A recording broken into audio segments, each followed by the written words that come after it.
ఆర్ఎంపీలతో meeting పెడితే ఖచ్చితంగా NMC నిబంధనలను ఉల్లంఘించినట్లే అని చెప్పేసి Telangana medical council of India వారు స్పష్టం చేశారు. అంటే ఇక్కడ వచ్చేటప్పటికే భూపాలపల్లిలో శ్రీదివ్య అనేటువంటి ఒక హాస్పిటల్ ఓపెనింగ్ సందర్భంగా స్థానికంగా ఉన్నటువంటి పట్టణంలో ఉన్నటువంటి గ్రామీణ వైద్యులందరితో ఒక మీటింగ్ పెట్టి మీరు పేషెంట్లు పంపించినట్లయితే మీకు నేను ఇంత పర్సంటేజ్ ఇస్తామని చెప్పేసి ఓపెన్గా చెప్పడం వల్ల దీన్ని ఎవరో రికార్డ్ చేసి పై అధికారులకు పంపించడం జరిగింది.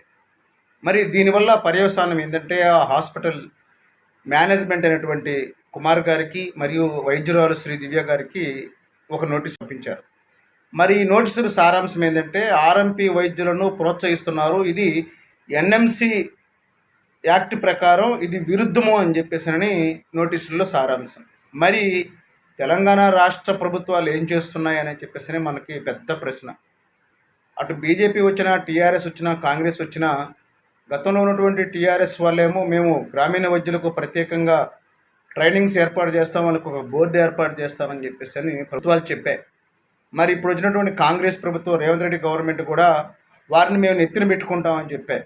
కానీ ఇంటర్నల్గా వచ్చేటప్పటికి గ్రామీణ వైద్యులను తుడిచిపెట్టాలి అన్న ఉద్దేశంతో ఎన్ఎంసి పనిచేస్తుంది, Telangana medical council of India వాళ్ళు పనిచేస్తున్నారని చెప్పేసి చెప్పవచ్చు. ఉదాహరణకు ఈ క్లిప్పింగ్ చూడండి.